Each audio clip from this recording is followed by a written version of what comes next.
दोस्तों आईपीएल 2026 का एलिमिनेटर मुकाबला शुरू हो चुका है चंडीगढ़ के मुल्लानपुर के स्टेडियम में, जहां एक तरफ थी राजस्थान रॉयल्स की टीम तो दूसरी तरफ थी सनदराबाद की टीम। दोस्तों टॉस की अगर हम बात करें तो इस मुकाबले में टॉस को उछाला सनदराबाद के कप्तान पैट कमिंस ने और उन्होंने टॉस को जीता भी और टॉस जीतकर उन्होंने गेंदबाजी को ही चुना।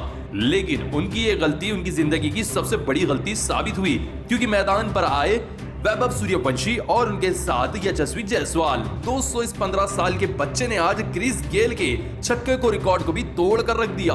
जी हाँ दोस्तों, अगर आप भी वैभव सूर्यवंशी को एक अच्छा खिलाड़ी मानते हैं तो इस वीडियो को 100 लाइक्स और चैनल को सब्सक्राइब जरूर करें। आते ही मैदान पर पावर प्ले के अंदर ही 8 तूफानी छक्के जड़ दिए वैभव सूर्यवंशी ने। मात्र 16 गेंदें ली इन्होंने और अपना अर्धशतक पूरा कर लिया। वैभव सूर्यवंशी आज इतिहास रचने के मूड से आए थे। मैदान के हर कोने पर चौका, मैदान के हर कोने पर छक्का लगा रहे थे। उनका बेहतरीन साथ दे रहे थे यशस्वी जायसवाल।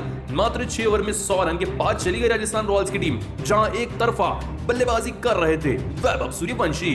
दोस्तों आज ऐसा लग रहा था कि वैभव सूर्यवंशी क्रिस गेल के 30 गेंदों पर शतक का रिकॉर्ड तोड़ने आए हैं। दोस्तों मात्र 28 गेंदों पर 57 रन तक पहुंच चुके थे वैभव सूर्यवंशी। मात्र 3 रन दूर थे अपने शतक से, लेकिन तभी अगली ही गेंद पर टॉप एज दे बैठे प्रफुल्ल हिंगड़े की और पीछे रविचंद्रन ने कैच लपक ली।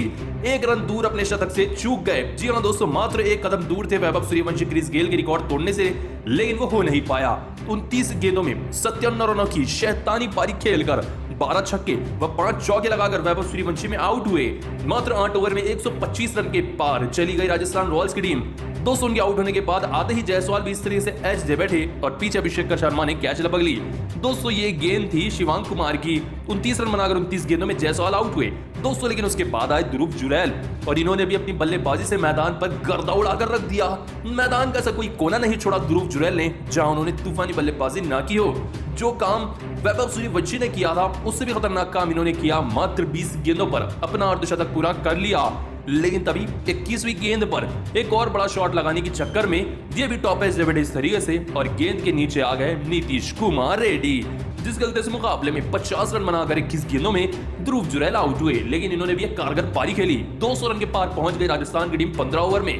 200 रन के बाद रियान पराग आए। इन सही बल्लेबाजी की बड़ी उम्मीद थी और इन्होंने आते ही कुछ अच्छे शॉट्स लगाए, लेकिन तभी रियान पराग भी 26 रन बनाकर 12 गेंदों में प्रफुल्ल हिंगड़े की इस गेंद पर कैच दे बैठे हेनरी क्लासन को आउट हुए। दोस्तों इस मुकाबले के स्टार बल्लेबाज रहे सिर्फ और सिर्फ वैभव सूर्यवंशी, जिनकी पारी के चलते 250 रन तक पहुंच पाई।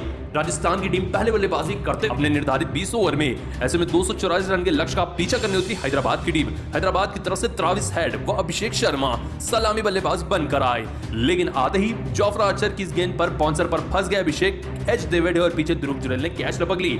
जोफ्रा आर्चर ने पहला झटका दिया पहली गेंद पर। खतरनाक बल्लेबाज अभिषेक शर्मा मात्र 0 रन बनाकर इस मुकाबले में आउट हुए। दोस्तों उनके बाद आए तीसरे नंबर पर ईशान किशन। आते ईशान किशन ने कुछ अच्छे शॉट्स लगाए और शुरुआती 10 गेंदों पर ही 33 रन तक वो पहुंच चुके थे। दोस्तों उनका साथ दे रहे थे ट्रेविस हेड। ऐसा लग रहा था कि आज एक धुरंधर पारी खेलने के इरादे से आए हैं ईशान किशन, लेकिन उनके इरादों को अपने दूसरे ही ओवर में तोड़ दिया जोफ्रा आर्चर ने। आते ही बाहर जाती हुई गेंद रखी ईशान किशन को, एज वो दे बैठे और पीछे डोनोवन फरेरा ने कैच लपक ली। 33 रन बनाकर 11 गेंदों में ईशान किशन आउट हुए। 50 रन पर दूसरी विकेट गिरी। रियान कप्तान की खुशी का ठिकाना नहीं था। दोस्तों उनके बाद आते ही इस तरीके से समारन रविचंद्रन भी एज दे बैठे और पीछे कैच लपक ली गई। दोस्तों ये गेंद थी नैंजे बर्जर की। रविचंद्रन भी मात्र 1 रन बनाकर 4 गेंदों में आउट हुए। दोस्तों उनके बाद आए हेनरी क्लासन। हेनरी क्लासन का साथ दे रहे थे ट्रेविस हेड। तभी आते हैं जोफ्रा आर्चर अपना तीसरा ओवर लेकर और आते ही वो इस तरीके से अंदर आती हुई गेंद रखते हैं ट्रेविस हेड को और ट्रेविस हेड भी क्लीन बोल्ड हो जाते हैं। 3 ओवरों में 3 बड़ी विकेट निकाली जोफ्रा आर्चर ने। राजस्थान सबसे ऊपर थी इस मुकाबले में। ट्रेविस हेड 17 रन बनाकर 8 गेंदों में आउट हुए। दोस्तों अकेली उम्मीद थी अब सनदराबाद की इतने बड़े रन चेज में हेनरी क्लासन, लेकिन वो भी इस तरीके से LBW आउट हुए यशराज पुंजा की गेंद पर। आखिरी उम्मीद भी टूट गई सनदराबाद की, जहां तूफानी बल्लेबाज हेनरी क्लासन मात्र 8 रन बनाकर 10 गेंदों में आउट हुए। 200 के बाद थे नीतीश कुमार रेड्डी। इनका बल्ला कुछ जोर बोल रहा था आज मैदान पर। 38 रन इन्होंने जड़ दिए थे 29 गेंदों में। तभी आए जडेजा। उनकी गेंद पर इन्होंने शॉट खेला। पीछे दासू चनागा ने कैच लपक ली। टॉप एज जो लगा था बल्ले का। 38 रन बनाकर 20 गेंदों में नीतीश कुमार रेड्डी आउट हुए। 200 लगभग ऑल आउट होने के कगार पर थी अब सनदराबाद की टीम इतने बड़े लक्ष्य में। वैसे वक्त पर पैट कमिंस आते हैं और आते ही पैट कमिंस भी अपनी वही गलती कर बैठते हैं जो इनकी पूरी टीम ने की थी। 200 आते ही अभी टॉप एज दे बैठे अपने बल्ले का सुशांत मिश्रा की गेंद पर और पीछे जोफ्रा आर्चर ने कैच लपक ली। मात्र 1 एक रन बनाकर 2 गेंदों में पैट कमिंस भी आउट हुए, जिसके चलते 200 रन पर ही ऑल आउट होकर रह गई पूरी हैदराबाद की टीम और 50 रनों से इस मुकाबले को राजस्थान रॉयल्स ने जीत लिया। जी हां दोस्तों, एक यादगार जीत मिली एलिमिनेटर मुकाबले में राजस्थान रॉयल्स को सिकंदराबाद के खिलाफ, और इस मुकाबले को जीतकर अब दूसरा क्वालिफायर मुकाबला खेलने जा रही है राजस्थान की टीम गुजरात टाइटंस के खिलाफ दूसरे क्वालिफायर